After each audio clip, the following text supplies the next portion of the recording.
अथ मंत्रपाठः।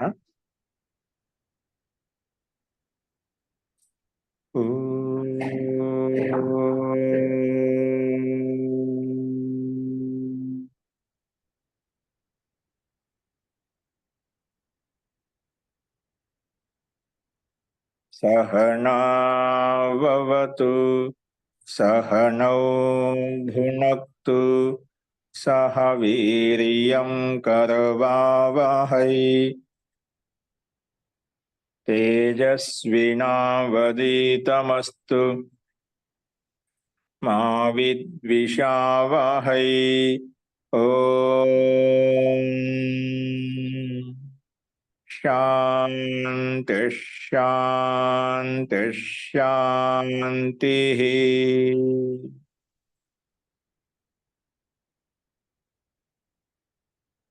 सर्वेभ्यो नमः। अंदरिकी नमस्कारम अंडी। మనము వేదాంత దర్శనంలో 1వ అధ్యాయంలో 2వ పాదం చెప్పుకుంటున్నాము. ఈ 2వ పాదంలో మనకు ప్రకరణం వచ్చేసి వైశ్వానర శబ్దం అనేది ఇది పరమాత్మ యొక్క వాచకము, భౌతిక అగ్నివాచకం కాదు అని ప్రస్తావించుకుంటున్నాము. దాన్ని నిరూపించుకోవడానికి ఉపనిషత్తులో ఉన్నటువంటి, వేదంలో ఉన్నటువంటి రకరకాల ప్రమాణాలతో మనము పుష్టి చేసుకుంటూ వస్తున్నాము. అందులో నిన్న ఆస్మరత్య ఆచార్య పరమాత్మ ఉపాసకులకు పరమాత్మ హృదయంలో వ్యక్తమవుతాడు కాబట్టి అభివ్యక్తే అని చెప్పుకున్నాం. అభివ్యక్తే ఆస్మరత్య అంటే అంటే పైన మనము భూతాల్లో దేవతల్లో ఎక్కడ కూడా ఉండదని చెప్పుకున్నాము. జైమిని మహర్షి సాక్షాదపి అవిరోధం, ఎక్కడ కూడా వైశ్వానర శబ్దం అనేది మనకు విశ్వానర అంటే ఈ చరాచర జగత్తును, అంటే సమస్త విశ్వంలో ఉండే పదార్థాలను, జీవులను, సమస్త పదాలను తీసుకెళ్లేవాడు కాబట్టి వైశ్వానర అనే శబ్దము పరమాత్మ యొక్క వాచకం అని చెప్పి, ఆ శబ్దం యొక్క స్వరూపమే, శబ్దం యొక్క అర్థమే చెప్తుంది పరమాత్మ యొక్క వాచకం అని చెప్పి. అంతేకాకుండా ఆస్మరత్య ఆచార్య కూడా ఆ పరమాత్మ యొక్క అభివ్యక్తి సాధకులకు, యోగులకు, యోగాభ్యాసులకు, ఎవరైతే హృదయస్థానంలో మనం ఉపాసన చేస్తారో వారికి సాక్షాత్కారం అవుతాడు, అభివ్యక్తమవుతాడు, ప్రత్యక్షమవుతాడు అని చెప్పి కూడా ఆస్మరత్య ఆచార్య ఆయన ప్రత్యక్షంగా అనుభూతిని పొందాడు. కాబట్టి ఎక్కడ పొందాడు? హృదయ ప్రదేశంలో అభివ్యక్తి పొందడమట, అతనికి సాక్షాత్కారం అయింది. అలాగే అనేక చోట్ల అభివ్యక్తం చెప్పబడింది, అనేక వేదాల్లో, ఉపనిషత్తుల్లో ఆ పరమాత్మ యొక్క అభివ్యక్తి గురించి వర్ణించబడింది అన్నమాట. కాబట్టి దీన్ని బట్టి కూడా మనం పరమాత్మ వాచకమే ఈ వైశ్వానర శబ్దం అని చెప్పి ఇక్కడ మనం చెప్పుకున్నాం. కాబట్టి అభివ్యక్తి అంటే ఉపాసకుడి హృదయంలో ఆయన వ్యక్తం కావడం వలన, అంటే పరమాత్మ ప్రాదేశ మాత్రుడు, అంటే ఒక ప్రదేశంలో మాత్రమే, ఒక స్థాన విశేషంలో మాత్రమే అతను పొందగలుగుతాము అని ఆస్మరత్య ఆచార్య కూడా ఈ రకంగా ప్రస్తావించామట. అంటే హృదయాల్లో పరమాత్మ యొక్క సాక్షాత్కారం అవటం అనేది జరగడం అనేది, అభివ్యక్తం కావడం అనేది, అది ఆస్మరత్యుని అభిప్రాయాన్ని, అనుభవాన్ని ఇక్కడ వ్యక్తం చేసి చెప్పుకున్నామట. ఇంతకుముందు మనం పరమాత్మ ప్రదేశ మాత్రుడు లేక అంగుష్ట మాత్రుడు అని చెప్పుకున్నాం. ఇప్పుడు ప్రదేశ మాత్రుడు, ప్రాదేశ మాత్రుడు లేదా అంగుష్ట మాత్రుడు, ఈ 2 పదాలు మనకు ఈశ్వర వాచకాలు అనమాట. ఈ 2 పదాలు కూడా మనకు ఈశ్వర వాచకాలు అనమాట. అందుకే అంగుష్ట మాత్ర పురుషో అంతరాత్మ సదా జనానాం హృదయే సన్నివిష్ట అని చెప్పి కఠోపనిషత్తు యొక్క వచనం చెప్పుకున్నామట. అంటే అంగుష్ట మాత్రుడైన ఆ పురుషుడు సమస్త జీవుల యొక్క హృదయంలో సన్నివిష్టుడై ఉన్నాడు అని చెప్పుకున్నామట.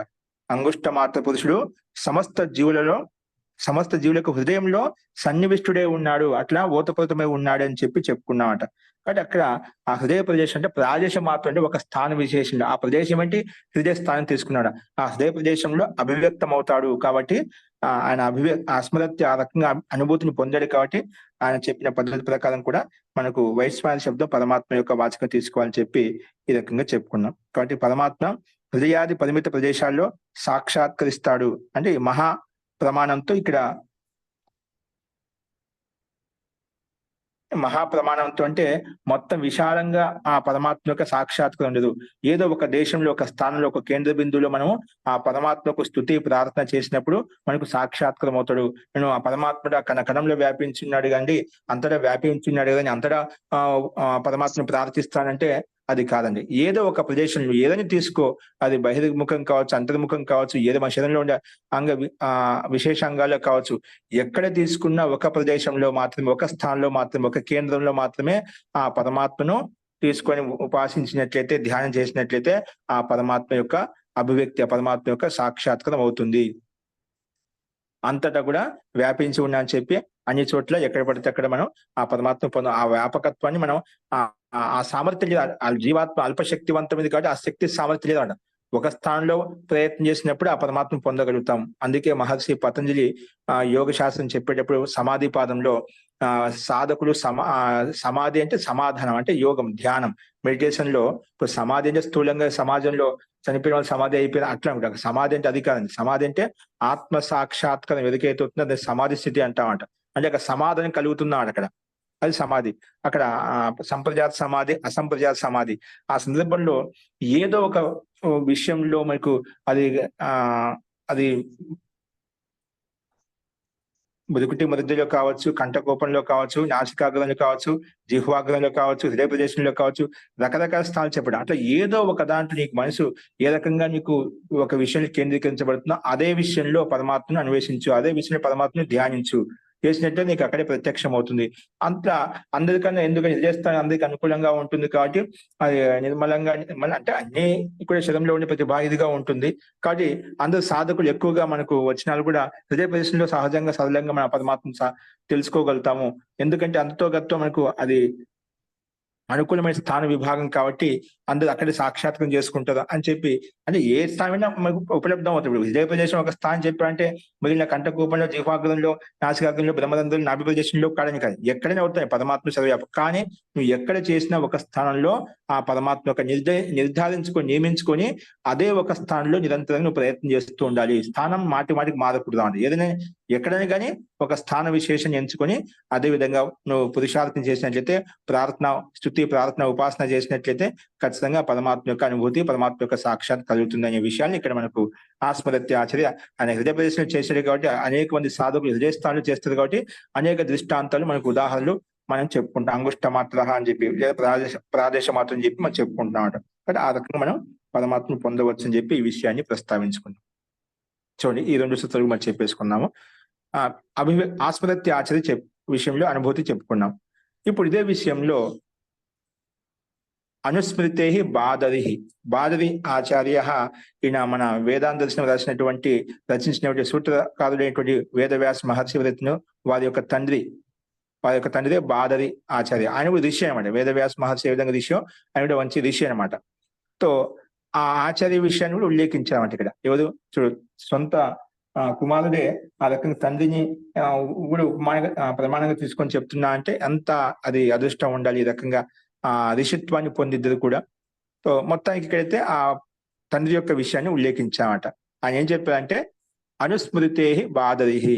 అనుస్మృతి అంటే మనకు అనేక చోట్ల అనేక రకాలుగా మనము చెప్పిన విషయాలు ఏవైతే వాటిని మాటి స్మరణ చేసుకొని మనము అంటే ఆ పరమాత్మ ప్రదేశ మాత్రంలో ఉత్పన్నం అవుతాడు, ప్రదేశ మాత్రంలో సాక్షాత్కారం అవుతాడని చెప్పి అనేక రకాలుగా అనేక విధాలు చెప్పబడ్డాడు. వాటిని స్మరించుకుంటూ కూడా ఆయన ఈ రకంగా చెప్పాడు. వాటిని ఉల్లేఖించుకున్నా కూడా, వాటిని ప్రతిపాదించుకున్నా కూడా, వాటిని స్మరణ చేసుకున్నా కూడా నీకు ప్రదేశ మాత్రంలో పరమాత్మ సాక్షాత్కారం అవుతాడు అని చెప్పి బాదరి ఆచార్యుడు చెప్పారు అనమాట. అదే విషయాన్ని ఇక్కడ కింద ఇచ్చారు మనకు. చూడండి ఏమంటే అనుస్మృతే బాదరి అంటే బాదరి ఆచార్యో వ్యాసస్య పిత. ఈ బాదరి ఆచార్యుడు వ్యాస మహర్షి యొక్క పిత, తండ్రి అంట. ఆయన ఏం చెప్పారంటే అనుస్మృతే అంటే ఏమిటి, దాన్ని ఓపెన్ చేసి చెప్పారు. అనుగత్య స్మరణం. అనుగత్య అంటే వాడిని వెనక అని చెప్పిన విషయాన్ని వెనక స్మరించడం, ఆచరించడం అనమాట. అనుగత్య అంటే అని వెంటనే వెనక వెళ్ళడం అనమాట. అనుగత్య స్మరణం అంటే దాన్ని ఓపెన్ చేసి చెప్పాడు. అనుస్మృతి విశేష ధ్యానం. అనుగత్య స్మరణం అంటే అనుస్మృతి విశేష ధ్యానం. చెప్పినది దాన్ని అనుసరిస్తూ దాని వెనక అదే విధంగా విశేషంగా ధ్యానం చేయడం. అనుస్మృతి అంటే విశేష ధ్యానం. అనుగత్య స్మరణం అంటే అనుస్మృతి అని చెప్పాము. అనుస్మృతిని దాన్ని ఓపెన్ చేసి చెప్పి విశేష ధ్యానం, విశేషంగా ధ్యానం చేయడం అన్నమాట. అందువలనే తస్మాత్ విశేష ధ్యానాత్ అంటే విశేషంగా ధ్యానం చేయడం చేత. దాన్ని ఇంకో రకం చెప్పాడు మనోయోగ ధ్యానాత్, మనోయోగపూర్వకంగా ఏదో ధ్యానం చేయడం కళ్ళు మూసుకోవడం కాదు, మనోయోగపూర్వకంగా ధ్యానం శ్రద్ధాపూర్వకంగా భక్తిపూర్వకంగా కూర్చోవాలంట. అందుకే విశేష ధ్యానాత్ దాన్ని ఓపెన్ చేసి చెప్పాడు మనోయోగ ధ్యాన, మనోయోగపూర్వకంగా ధ్యానం చేయాలంట. మనోయోగ ధ్యానాదేవ పరమాత్మన స్థానం, ఆ పరమాత్మ యొక్క స్థానం ఎక్కడ వస్తుంది, ఎక్కడ ప్రత్యక్షమవుతుంది? హృదయ ప్రదేశం మన్యతే. ఆ పరమాత్మ యొక్క స్థానం ఎక్కడ అవుతుందంటే హృదయ ప్రదేశం మన్యతే. హృదయ ప్రదేశంలో విశేషంగా ధ్యానం చేయడం వల్ల ఆ పరమాత్మ సాక్షాత్కరం అవుతాడు. అందుకే పరమాత్మన స్థానం, పరమాత్మ యొక్క స్థానం ఎక్కడ ఉందంటే హృదయ ప్రదేశం మన్యతే, హృదయ ప్రదేశంలో ఉండాలని చెప్పి మన ఋషులు భారతీయ ఆచార్యుడు కూడా ఆ రకంగా ప్రస్తావిస్తున్నారు. ఎందుకంటే అక్కడ మనకు వేదమంత్రం చెప్తున్నామట. వేదమంత్రం ఏంటి మనం ముందుకు చెప్పున్నాం. యతోహి మనసః స్థానం, మనసు యొక్క స్థానం ఎక్కడ ఉంటుంది? మొన్న ఎవరో అడిగారు, మనసు యొక్క స్థానం ఎక్కడ ఉంటుంది? హృదయ ప్రదేశ, హృదయ ఆకాశంలోనే ఆ మనసు కూడా ఉంటున్నమాట, అతి నికటంగా ఉంటున్నమాట. జీవాత్మకు అతి నికటంగా ఉండే సాధనం అన్నమాట. అందుకే అది ఎక్కడ ఉంటుందంటే హృదయ ప్రదేశంలో. యతోహి మనసః స్థానం, మనసు యొక్క స్థానం ఎక్కడ ఉంటుందంటే హృదయ ప్రదేశం. హృదయ ప్రదేశంలో ఉన్న ఎలా తెలుస్తుందంటే మనకు వేదమంత్రం, యజుర్వేదం యొక్క మంత్రం హృత్ ప్రతిష్టం యదజిరం జవిష్టం తన్మే మనః శివ సంకల్పం అస్తు. హృత్ ప్రతిష్టం అని చెప్పుకున్నాం.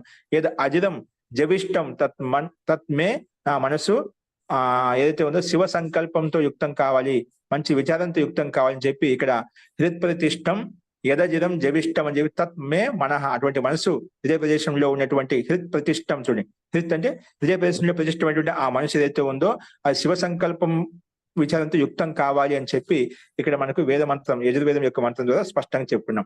మనసు ఎక్కడ ఉంటుంది? హృదయ ప్రదేశంలో ఉంటుందని చెప్పి. అందుకే ఆ హృదయ ప్రదేశంలో ధ్యానం అంటే విశేష ధ్యానం, విశేష రూపంగా ధ్యానం చేయాలంట. విశేష ధ్యానం చేయాలి. ఎలా చేయాలి? మనసాహి క్రియతే, మనసు ద్వారా చేయాలి. అందుకే ధ్యానం చేసి చెప్తుంటామంట. మనము కంఠంతో జపానుష్ఠానం చేస్తాం, అది ఓంకార ధ్యానం కావచ్చు, ఓం నమశివాయ ధ్యానం కావచ్చు, గణేశాయ నమః కావచ్చు. అలాగే ఎక్కడెన్ని పరమాత్మ యొక్క వాచకాలు. ఇప్పుడు మహేశ్వర శబ్ద పరమాత్మ వాచకం చెప్పినాం, ఆకాశ శబ్దం పరమాత్మ యొక్క వాచకం చెప్పాం, బ్రహ్మ విష్ణు మహేష్ శబ్దాలు ఏవైతే ఉన్నాయో ఇవన్నీ పరమాత్మ యొక్క వాచకాలని చెప్పుకున్నాం. ఇవన్నీ పరమాత్మ యొక్క వాచకాలే. ఆ రకంగా పరమాత్మ యొక్క వాచకం అని భావించి, ఈ పరమాత్మ అని చెప్పి భావించి మీరు అదొక విశేష ధ్యానం చేసినట్లయితే అది ఎలా చేయాలి? మనసుతో చేయాలన్నమాట. మనసుతో చేసినప్పుడు కంఠం కదలండి, కంఠం పంచదన్నమాట. ఆ కేవలం మన మనసుతో విచారం ఏ విధంగా చేస్తాం అలాగే మనసుతో చేసినప్పుడు త్వరగా నువ్వు ఏకాగ్రతను పొందగలుగుతావు, త్వరగా అంతర్ముఖంగా ప్రవేశించగలుగుతావు. అందుకే మనసాహి క్రియతే, మనసు ద్వారానే విశేష ధ్యానం చేయాలి. కంఠంతో చేయకూడదు, పెదవులు కలిసి చేయకూడదు. ఆ ప్రారంభిక వ్యక్తి, ప్రారంభంలో ధ్యానం చేసిన వ్యక్తి, ఎందుకంటే మనసు మాట వినదు కాబట్టి, మాట వినదంటే మనం ఆ రకంగా నియంత్రించలేకపోతున్నా అంటే మనసు ఇటు పారిపోతుంది కాబట్టి, ఎక్కడో విషయాల్లోకి వెళ్ళిపోతుంది కాబట్టి మనం ఏం చేస్తామంటే ముందుగా జపానిష్టం కొంచెం స్థూలంగా ఉచ్చరిస్తామట. స్థూలంగా ఉచ్చరిస్తూ మనం అనుష్ఠానం చేస్తాం. కొంతకాలం తర్వాత అభ్యాసం అయిన తర్వాత కొంచెం మెల్లమెల్లగా నీకే వినిపించే విధంగా మెల్లగా చేస్తాం. తర్వాత కొన్ని రోజులు అభ్యాసం అయిన తర్వాత ఉపాంశు జపం అంట. ఉపాంశు అంటే పెదవులు కదులుతుంటాయి, అది ఆ ధ్వని వినిపించదన్నమాట. అలా ఉపాంశు జపం కూడా కొన్ని రోజుల తర్వాత జరిగిపోయిన తర్వాత ఇంకా పెదవులు కూడా కదిలించకుండా మనసుతోనే అభ్యాసం చేయాలి. అలా అభ్యాసం చేయంగా నీ మనసు కుదిరపడుతుందన్నమాట. అప్పుడు మనసుతో చేసినప్పుడు ఏమవుతుందంటే అక్కడ నీ శరీరంలో ఉండే అంగాలు, అవయవాలు ఏవైతే ఉన్నాయో మొత్తం స్థగితం అవుతాయన్నమాట. కేవలం నీ మనసు అంతా కూడా పరమాత్మ యొక్క దృష్టిలో ఓతప్రోతమై ఉంటుందన్నమాట. అంటే త్వరగా మనసుతో చేసినప్పుడు, ఎందుకంటే ఈ మనసే సమస్త ఇంద్రియాలతో పనిచేస్తుందండి. నువ్వు ఏ ఆలోచన వచ్చినా, ఏ విచారం వచ్చినా ఆ సమస్త ఇంద్రియాలకు ఆధారభూతమైనటువంటిది మనసు అండి. ఈ మనసే 10 ఇంద్రియాల యొక్క సందేశాన్ని వెంటనే ఆత్మకు అందిస్తుంది, జీవాత్మకు అందిస్తుంది. నువ్వు మనసుతో కళ్ళుతో ఏం చూసినా వెంటనే అది మనసు, కళ్ళు వెంటనే మనసుకు అందిస్తాయి, మనసు జీవాత్మకు అందిస్తుంది. చెవులతో అయినా విన్నా అది వెంటనే మనసు తీసుకుంటుంది, మనసుకు అందిస్తుంది. కర్ణేంద్రియం అనేది ఆ మనసు జీవాత్మకు అందిస్తుంది. అలాగా పంచ జ్ఞానేంద్రియాలు, పంచ కర్మేంద్రియాల యొక్క గతివిధి ఏదైతే ఉందో, ఏది స్పందించినా కూడా ఆ స్పందన మొట్టమొదటగా మనసుకే చెందుతుంది, మనసుకే అది తెలుస్తుంది. ఆ మనసువే జీవాత్మకు ప్రేరేపిస్తుంది, జీవాత్మకు అందజేస్తున్నమాట. అందుకే ఈ మనసే అనేది అన్నిటికీ సాధనభూతం కాబట్టి ఆ మనసునే పట్టుకున్నాం అనుకోండి, మనసుతో ధ్యానం చేసామనుకోండి, ఈ ఇంద్రియాలు నిన్ను ఎక్కడికి తీసుకెళ్ళామట. ఆ స్మృతి కూడా పంచిదమాట. గతాన్ని కానీ భూత భవిష్యత్ కాలం గురించి ఏం ఆలోచించామట. వర్తమానం గురించి ఆలోచించాం. వర్తమానంలో ఇక్కడ ఏ పనిలో లీనమై ఉన్నామో, ఆ పరమాత్మ యొక్క ధ్యానంలో లీనమై ఉన్నామో ఆ పరమాత్మ గురించి ఆలోచించగలుగుతాము. అప్పుడు మనసు స్థిరపడుతుంది, కేంద్రీకరించబడుతుంది, శరీరం కూడా స్తబ్దం అవుతుంది. ఆ మనసు స్థిరపడినప్పుడు నీకు ఆ విశిష్టమైన అనుభూతి కలుగుతుంది, విశేషమైన ఆనందం కలుగుతుంది. అందుకే విశేష ధ్యానం వా, ధ్యానం అంటే విశేష ధ్యానం వా మనసాహీకృత, మనసు ద్వారా చేయగలుగుతాము. ఎందుకంటే తచ్చ మనో హృదయ ప్రదేశే, ఆ తచ్చ మనో ఎక్కడుంది? హృదయ ప్రదేశంలో ఉంది. కాబట్టి తస్మాత్ విశేష ధ్యానాత్ అంటే మనోయోగ మనోయోగ ధ్యానం ద్వారా పరమాత్మన స్థానం, పరమాత్మ యొక్క స్థానం ఏదైతే ఉందో హృద్ ప్రదేశ ఉక్త ఇది మన్యతే, హృదయ ప్రదేశంలో ఉందని ఇక్కడ వ్యక్తం చేశారు. అలాగా స్వీకరిస్తున్నాడు ఎవరు?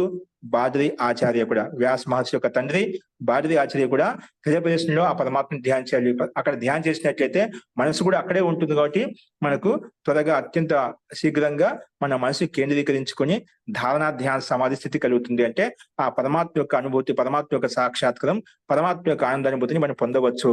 కాబట్టి మనం హృదయ ప్రదేశంలో ప్రాదేశ మాత్రుడు ఆ పరమాత్మ ఒక ప్రదేశంలో మాత్రమే సర్వవ్యాపకుడు అయినప్పటికీ కూడా ఒక ప్రదేశంలో మాత్రమే అతన్ని పొందవచ్చును. ఆ రకంగా ప్రయత్నం చేయాలి. హృదయ ప్రదేశంలో ఉన్నాడు అని భావించి మనం ప్రయత్నించాలి, విశేష ధ్యానం చేయాలి. అది కూడా మనసుతో చేయాలి. ఆ మనసుతో చేసినప్పుడే నీకు స్థితి త్వరగా ఏకాగ్ర స్థితిని పొందగలుగుతావు. ధారణా ధ్యాన సమాధి స్థితి ఏర్పడుతుంది అని చెప్పి బాదరి ఆచార్య కూడా ఈ రకంగా మనకు ప్రస్తావించారన్నమాట. అస్తు. ఇలా చెప్పిన తర్వాత ఇదే విషయంలోనే మళ్ళీ జైమిని మహర్షి చెప్తున్నామాట. ఆ జైమిని మహర్షి ఏమంటున్నా అంటే చూడండి, అంతిమ సూత్రం ఇది, అంతిమ కదా, ఇంకొక సూత్రం ఉంది. సంపత్తేరితి జైమిని. సంపత్తి అంటే ఐశ్వర్యం, అంటే సంపత్తి అంటే విశేషమైన యోగ్యత, విశేషమైన సామర్థ్యం. ఆ విశేషమైన సామర్థ్యం ఎవరిలో ఉంది? విశేషమైన ఐశ్వర్యం ఎవరిలో ఉంది? ఆ పరమాత్మలోనే ఉంది. ఇంకా ఆ పరమాత్మ దగ్గర ఉన్నటువంటి ఐశ్వర్యం ఏ జీవాత్మ దగ్గర, ఏ ఋషి మహర్షుల దగ్గర లేవంట. ఆయన అందరికీ, ఋషులకు మహర్షులకు అందరికీ ఆనందం ఇచ్చేటువంటి ఆ పరమాత్మ. సూర్యాది జడ దేవతలకు కూడా అందరికీ గతి ఇచ్చేది కూడా ఆ పరమాత్మ. ప్రకాశం ఇచ్చేది ఆ పరమాత్మ. కాబట్టి అందరికీ అందరికంటే ఐశ్వర్యవంతుడు ఎవరంటే ఆ పరమాత్మ. అందుకే సంపత్తి అంటే ఐశ్వర్యం, అంటే విశేష సామర్థ్యం అంట. ఇక్కడ సంపత్తే రీతి జైమిని. జైమిని ఆచార్య ఏమంటే ఆయన మహాన్ సంపత్తి అంటే ఐశ్వర్యవంతుడు, జ్ఞానవంతుడు, అన్ని రకాల ఐశ్వర్యం కలిగిన వాడు అని చెప్పి ఆ ఐశ్వర్యం, ఆ యోగ్యత పరమాత్మలో ఉంది. అందుకే మనకి వైశ్వాన శబ్దం చేత పరమాత్మను తీసుకోవాలి, పరమాత్మని స్తుతించాలి, పరమాత్మని ప్రార్థన చేయాలి. ఆయన ప్రదేశిక మాత్రంలో ఉంటాడని చెప్పి చెప్పుకున్నాను. ఎందుకంటే ఐశ్వర్యవంతుడు, అన్ని రకాల ఐశ్వర్యం కలిగిన వాడు కాబట్టి, అన్ని రకాల సంపత్తి కలిగిన వాడు అని చెప్పి అందుకే జైమిని ఆచార్య ఈ రకంగా ఐశ్వర్యవంతుడు కాబట్టి అందరికీ కూడా ఐశ్వర్యాన్ని ఆనందాన్ని ఇచ్చేటువంటి వాడు కాబట్టి మనం పరమాత్మనే వైశ్వాన శబ్దంగా భావించి ఉపాసన చేయాలి, ధ్యానించాలి. ఆ పరమాత్మను ప్రదేశ మాత్రంలో, హృదయ ప్రదేశంలో అన్వేషించాలని చెప్పి ఇక్కడ జైమిని ఆచార్య కూడా అంటున్నారు అనమాట. సంపత్తి రీతి జైమిని. ఎందుకంటే తథాహి దర్శయతి. ఎందుకంటే శాస్త్రంలో కూడా, వేదాంకుల గ్రంథాల్లో కూడా, బ్రాహ్మణ గ్రంథాలు కూడా అన్ని చోట్ల తథాహి దర్శయతి అదే విధంగా ప్రతిపాదిస్తున్నామట. అనే గ్రంథాలు కూడా ఇప్పుడు జైమిని ఆచార్య చెప్పాడో ఆ సంపత్తి ఐశ్వర్యవంతుడు కాబట్టి పరమాత్మని ధ్యానించాలి, పరమాత్మని స్తుతించాలి అని చెప్పి ఎవరు చెప్పారు? తథాహి దర్శయతి. అనేక శాస్త్రాల్లో, వేదంలో కూడా అలాగే ప్రతిపాదించబడ్డాయి. కేవలం జైమిని ఆచార్య కథనే కాదు, వేదాల్లో, వేదాంకుల గ్రంథాలు, ఋషి మహర్షులు ఏవైతే చెప్పారో అవన్నీ కూడా అదే విధంగా ప్రస్తావిస్తున్నారు అనమాట. అదే విధంగా ప్రస్తావించారు, వేదంలో కూడా అదే విధంగా ప్రస్తావించబడింది. కాబట్టి మనం ఐశ్వర్యంతుడిగా భావించి మనం ఉపాసన చేయాలని చెప్పి ఈ 31వ సూత్రం ద్వారా కూడా తెలుస్తుంది. చూడండి, ఒక్కొక్క పదాన్ని తీసుకున్నట్లయితే సంపత్తి అంటే పరమాత్మన స్థానం. ఆ పరమాత్మ యొక్క స్థానం అనేది హృదయ ప్రదేశం. ఆ పరమాత్మ యొక్క స్థానం ఎక్కడంటే మాటికి చెప్తాం హృదయ ప్రదేశం. అందుకే మన మిగతా ఇంద్రియాల్లో మనం అంత నాసికాగ్రం, కుంటకు అంటాం, కానీ మనం ఎక్కువగా హృదయ ప్రదేశంలో మనం త్వరగా, ఎందుకు మనసు యొక్క స్థానం అక్కడే ఉంటుంది కాబట్టి త్వరగా మనం సాక్షాత్కారం చేసుకోవచ్చు. మన కొన్నాళ్ళు ప్రారంభంలో కఠినంగా ఉంటుంది, కానీ అభ్యాసం ద్వారా అది కూడా సాధ్యమవుతుంది. పరమాత్మన స్థానం హృదయ ప్రదేశం. పరమాత్మ యొక్క స్థానం ఎక్కడ ఉంటుందా? హృదయ ప్రదేశంలో ఉన్నాడు పరమాత్మ. హృదయ దేవాలయంలో, హృదయ మందిరంలో ఉన్నాడు అన్నమాట. యద్వా లేదంటే తస్య ప్రాదేశికత్వం సంపత్తేహే. తస్య ప్రాదేశికత్వం అంటే ఆ ప్రదేశం అని ఒక స్థానం, విషయం చిన్న స్థానం. హృదయంలో కూడా ఒక చిన్న స్థానంలో ఉంటే అంతటా ఉండేది కదా. హృదయం అంటే ఎంతైతే అంత హృదయం అంతా వ్యాపించి ఉన్నాడు కదా, దాంట్లో ఒక స్థానం అన్నమాట. దాన్ని ఇంకో రకం చెప్పాం. లేదంటే తస్య ప్రాదేశికత్వం, ఒక ప్రదేశంలో, ఒక స్థానంలో, ఒక చిన్న స్థానంలో ఆ పరమాత్మ ఉంటాడు. అందుకే తస్య ప్రదేశికత్వం అంటే ఆయన యొక్క సంపత్తి, ఆయన యొక్క ఐశ్వర్యం, ఆయన యొక్క ఆనంద రూపం అనేది ప్రత్యేక ప్రాదేశికత్వం సంపత్తే, సంపత్తి అని దాన్ని ఓపెన్ చేశారన్నమాట. సంపన్నతాయా, సంపన్నతాయా అంటే సంపన్నత అనేది ఆ పరమాత్మ యొక్క ఐశ్వర్యం అనేది.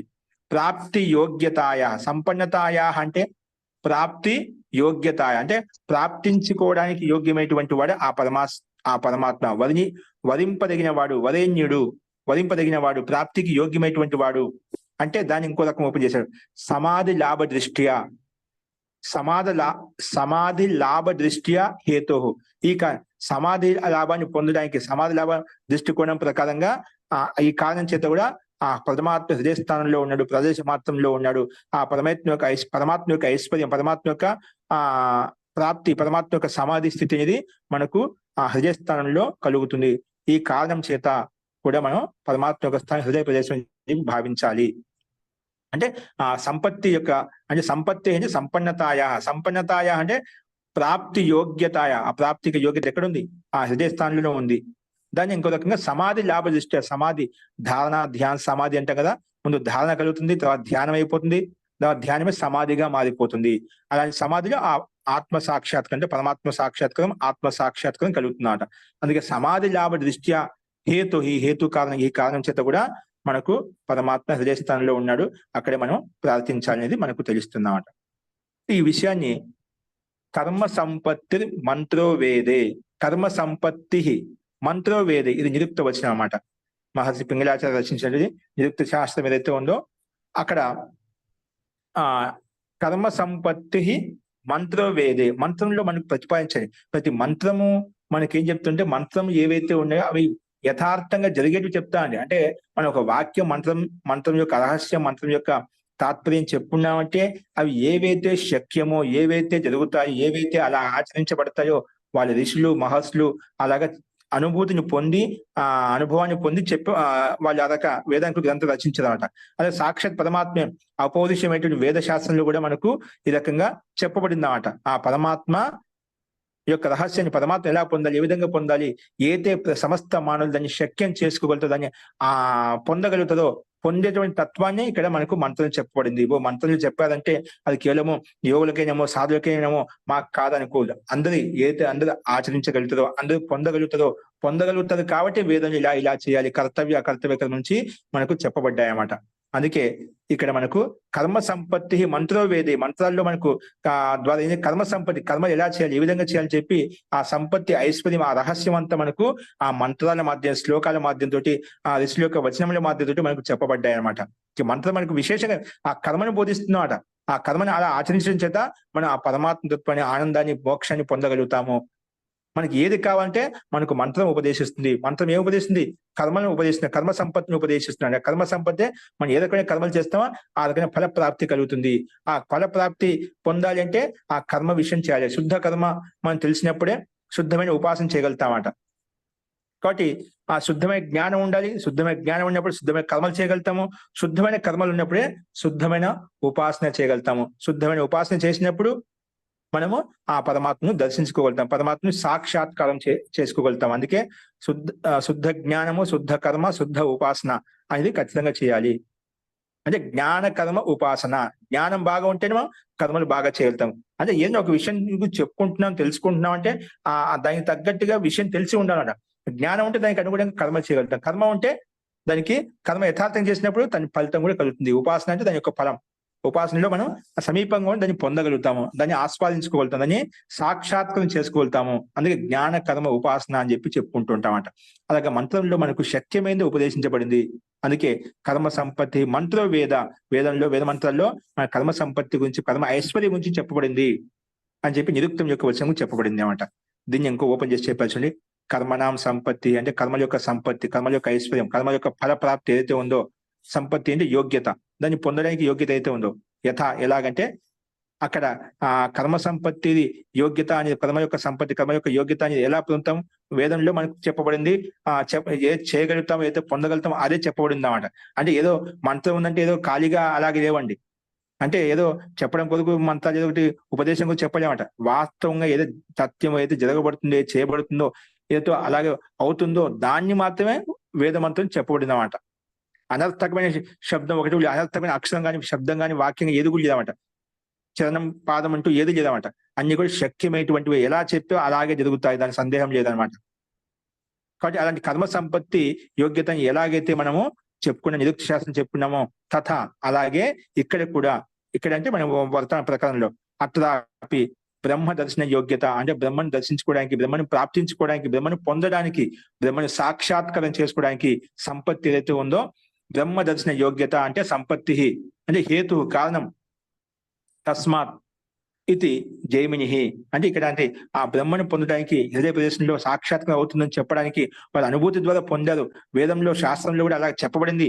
అలాంటి సంపత్తి, అలాంటి కారణం మనకు విశేషంగా ఆ జైమిని ఆచార్యుడు అనుభూతిని పొంది మనకు చెప్పారు. అలాగే వేదంలో కూడా అలాగే చెప్పబడింది. ప్రతి ఒక్కరికి శక్యం అవుతుంది, శక్యమైంది మనకు ఇలా ఇలా చేయాలని చెప్పి వేదంలో, వేదానికి గ్రంథాల్లో మనకు అనేక చోట్ల చెప్పబడ్డాయి. కాబట్టి మనం ఈ రకంగా హృదయ ప్రదేశంలో ఆ పరమాత్మను స్తుతించాలి, ప్రార్థించాలి, సాక్షాత్కారం పొందాలి అని చెప్పి జైమిని ఆచార్యుడు మనకు ప్రస్తావించాలి. అందుకే ఇది జైమిని అంటే జైమిని ఆచార్యం మన్యతే, జైమిని ఆచార్యుడు మనం స్వీకరిస్తున్నామట. అట్లాపి బ్రహ్మదర్శన యోగ్యత అనేది సంపత్తి అనేది హేతు ఏదైతే ఉందో తస్మాత్ ఈ కారణం చేతనే మనం ఐశ్వర్యవంతుడు, జ్ఞానవంతుడు, ప్రదేశ మాత్రంలో పొందదగిన వాడు కాబట్టి ఆ పరమాత్మను అదేవిధంగా భావించి తెలుసుకొని మనం స్తుతించాలి, ప్రార్థించాలి. అప్పుడు మనకు సాక్షాత్కారం అవుతుందని చెప్పి జైమిని ఆచార్యుడు అంగీకరిస్తున్నామట. ఎందుకంటే యతోహి సా పరమాత్మ అనంతస్య పరమాత్మ ఎటువంటి వాడు అనంత స్వరూపుడు అన్నమాట. ఎందుకంటే ఆ పరమాత్మ అనంతస్య ప్రాప్తి, పరమాత్మ అంటే అనంతస్య ప్రాప్తి, అనంత స్వరూపుడు ఆ పరమాత్మను పొందడానికి, ప్రాప్తిని పొందడానికి, లేదా తేజ సహా సమాధి లాభం, ఆ పరమాత్మ సమాధి యొక్క స్థితిని, సమాధి లాభం పొందడానికి మనుష్యులు కేవలము ప్రదేశ విశేషే కర్తుం అర్హతి నాతు అనంత్య రూపేణ ఆ పరమాత్మను యొక్క అనంత స్వరూపాన్ని మనము ప్రదేశ మాత్రంలో పొందగలుగుతాం. లేదా ఆ పరమాత్మ సమాధి లాభాన్ని మనుషులు ఎలా పొందగలుగుతారు? మనుష్య కేవలం ప్రదేశ విశేషే ఈ కర్తుం అర్హతి, ఆ పరమాత్మను ఒక ప్రదేశ విశేషంలో మాత్రమే పొందగలుగుతాము. నాతో అనంత్య రూపేణ, పరమాత్మ అనంత రూపుడు అని చెప్పి అనంతంగా అనంత ఆకాశానికి సమానంగా వ్యాపించి ఉన్నాడు. అనంతమంత ఆకాశానికి సమానంగా పరమాత్మ పొందుతాం. ఎక్కడ పోయినా పరమాత్మ పొందుతా అంటే అనంత స్థానంలో పరమాత్మను ప్రార్థించినట్లయితే పరమాత్మను పొందలేవు. ఎక్కడ పొందాలంట? కేవలం ప్రదేశ విశేషేహి కర్తుమర్హతి. ఒక ప్రదేశంలో ఏ స్థానం ఎన్నుకోండి, ఒక స్థానం ఎన్నుకొని అదే స్థానంలో ఒక ప్రదేశంలో మాత్రమే నువ్వు ఉపాసన చేసినట్లయితే ఆ పరమాత్మను దర్శించుకోగలుగుతావు, పరమాత్మ యొక్క ఆనందానుభూతిని పొందగలుగుతావు, పరమాత్మను యొక్క విశ్వరూపాన్ని చూడగలుగుతాము. నాతో అనంత్య రూపేణ, అనంత రూపంలో మనం పొందలేము. ఎందుకంటే మనకి ఆ శక్తి లేదు. అది ఇచ్చడి కింద చూడండి, జీవస్య అల్పశక్తిమత్వాత్ ఏకదేశిత్వాచ. ఈ జీవాత్మ ఏకదేశంలో ఉంటే అనంతంగా ఎలా వ్యాపించగలుగుతావు? అనంత స్వరూపుడు అంతటా వ్యాపించి ఉన్నాడు, పరమాత్మ ఒక్కడే మాత్రం. కానీ జీవాత్మ ఏకదేశంలో ఉంటుందన్నమాట. అలాగే ఏకస్థానంలో ఉన్నది ఆ జీవాత్మ ఎక్కడ ఉందో, జీవాత్మ యొక్క సామర్థ్యం ఎంత ఉందో ఆ ఏకదేశంలో మనం ఉపాసన చేసినట్లయితే పరమాత్మ సాక్షాత్కారం చేసుకోగలుగుతాం. మన శక్తి అంత లేదు కదా, జీవాత్మకు ఆ శక్తి లేదు. జీవస్య అల్పశక్తిమత్వాత్ అంటే ఏకదేశిత్వాచ, ఏకదేశంలో ఉన్నాడు కాబట్టి ఆ ఏకదేశంలో ఉంటుంది జీవాత్మ. అందుకే ఏకదేశంలోనే మనం ఒక స్థాన విశేషంలో మాత్రం, ఒక ప్రదేశంలో మాత్రమే, ఆ ప్రదేశం కూడా హృదయ స్థానం చెప్పి చెప్పుకున్నాం. ఆ హృదయ ప్రదేశంలో మనం ఉపాసన చేసినట్లయితే ఆ పరమాత్మను పొందవచ్చు, పరమాత్మను సాక్షాత్కారం చేసుకోవచ్చు. ఎక్కడ లేడు పరమాత్మ హృదయ ప్రదేశంలో ఉన్న మాటి మాటికి మనకు అనేక వచనాలు చెప్తున్నాయన్నమాట. ఎందుకంటే జీవాత్మ అల్పశక్తివంతం చెప్పుకున్నాం, ఏకదేశంలో ఒక స్థానంలో ఒక భాగంలో ఉంటుంది కాబట్టి. యథా ఉదాహరణ చూపిస్తున్నాడు. యథా హి సముద్రస్య ప్రాప్తిం నా కశ్చిత్ జన సర్వతో భావేన కర్తుం శక్నోతి. నేను ఒక సముద్రం విశాలంగా వ్యాపించి ఉందండి, ఆ సముద్రాన్ని మొత్తంగా ఆస్వాదించుకోగలుగుతాడా? ఆస్వాదించుకోలేనమాట. అందుకే యథా ఈ సముద్రస్య ప్రాప్తి, సముద్రం పొందడం అనేది నా హి కశ్చిత్ జన, ఎవరైనా సర్వతో భావేన కర్తుం శక్నోతి, ఈ సంపూర్ణంగా మొత్తం నీళ్ళని ఖాళీ చేసేస్తానని చెప్పి ఏమైనా అతిశయోక్తిగా ఎవరు చెప్పినా అది సాధ్యం కాదు. సముద్రం అంత విశాలంగా ఉంటుంది, సముద్రాన్ని అంతా నీళ్ళు ఖాళీ చేస్తానని చేయలేమన్నమాట. ఎందుకని అదే అనంత రూపాయలు తీసుకొని ఏకదేశంలో ఒక భాగంలో మాత్రం ఏం కావాలో అవి తీసుకోగలుగుతావు, ఏకదేశంలో మాత్రం దాన్ని గ్రహించవచ్చు, అంతటా గ్రహించలేవు అనమాట. అందుకే సముద్రస్య ప్రాప్తి కశ్చిత్ జన, ఏదైనా ఒక వ్యక్తి సర్వతో సంపూర్ణ అంతటా వ్యాపించిన విధంగా సర్వతో భావిన, సర్వతో ముఖంగా కర్తుం నా శక్నోతి, అక్కడ పొందలేడమాట. ఏదో ఒక భాగంలో, ఏదో ఒక దేశంలో, ఒక స్థానంలో నీవు దాన్ని గ్రహించుకోవచ్చు, దానికి కావాల్సినటువంటి చేయవచ్చు అన్నమాట. ఒక దేశంలో ఒక భాగంలో ఉంటూ, కానీ సంపూర్ణంగా నువ్వు గ్రహించలేవు, అది శక్యం కాదు. అందుకే కింటు కేవలం తస్య ప్రదేశ విశేషమేవ సాక్షాత్ కరోతి. నువ్వు సముద్రాన్ని దర్శించుకోవాలి, సముద్రాన్ని చూడాలంటే ఏదో ఒక మూలకు పోయి చూస్తాం. ఇప్పుడు మన అనేక చుట్టూ మనకు కొన్ని సముద్రాలు ఉన్నాయి. మనం చూడటానికి వెళ్తే ఏదో ఒక మూలకు వెళ్ళి వచ్చి చూడగలుగుతాం, కానీ నేను మొత్తం సముద్రాన్ని మొత్తం చూస్తా అంటే అది ఎవరికి సాధ్యం కాదు. ఏ మూలకు ఉంటే ఆ మూలకి చూడగలుగుతాం. నేను సముద్రాన్ని మొత్తం దర్శించుకుంటా అని సాధ్యమవుతుందా? అది ఎప్పుడు సాధ్యం కాదు. ఏ మూలకు ఉందో, ఎంత విశాలంగా ఉందో, ఎంతవరకు వ్యాపించిందో మనం దాని చుట్టూ పరిగెత్తిన దాని చుట్టూ వెళ్ళలేము అనమాట. సముద్రాన్ని దర్శించుకోవాలంటే ఏదో ఒక ప్రదేశంలో మాత్రమే చూడగలుగుతాం. అలాగే పరమాత్మ దర్శించుకోవాలంటే ఆ పరమాత్మ సముద్రానికి సమానంగా అనంత స్వరూపుడే. కానీ అనంత స్వరూపాన్ని, అనంతమైన సామర్థ్యాన్ని మనము ఒక ప్రదేశంలో మాత్రం చూడగలుగుతాము. ఎందుకు? జీవాత్మకు అల్పశక్తివంతమైంది ఏకదేశంలో ఉంటుంది కాబట్టి, ఒక స్థానంలో ఉంటుంది కాబట్టి, ఆ సామర్థ్యం పరమాత్మకు సమానం లేదు కాబట్టి ఒక దేశంలో మాత్రం చూడగలుగుతాం. ఏ విధంగా సముద్రాన్ని ఒక ప్రదేశంలో మాత్రం చూడగలుగుతామో, అలాగే ఒక పరమాత్మ కూడా ఒక స్థాన విశేషంలో మనం పరమాత్మను స్థుతించినట్లయితే దాన్ని దర్శించుకోగలుగుతాము. అందుకే ఇక్కడ మనకు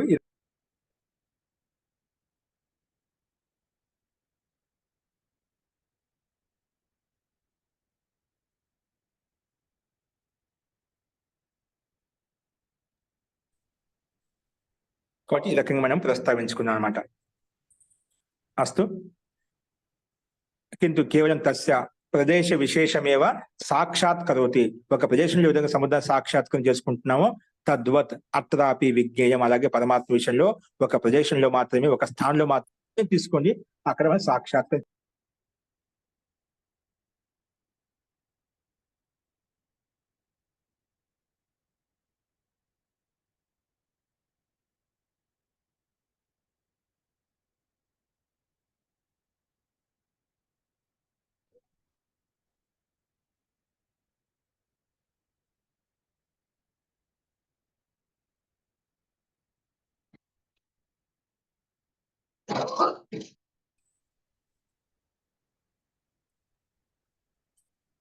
ఇక్కడ చూడండి, ఈ రకంగా తద్వత్ అత్రాపి విజయం, పరమాత్మ విషయంలో అలాగే స్థాన విశేషంలో మనం ప్రయత్నం చేయాలి.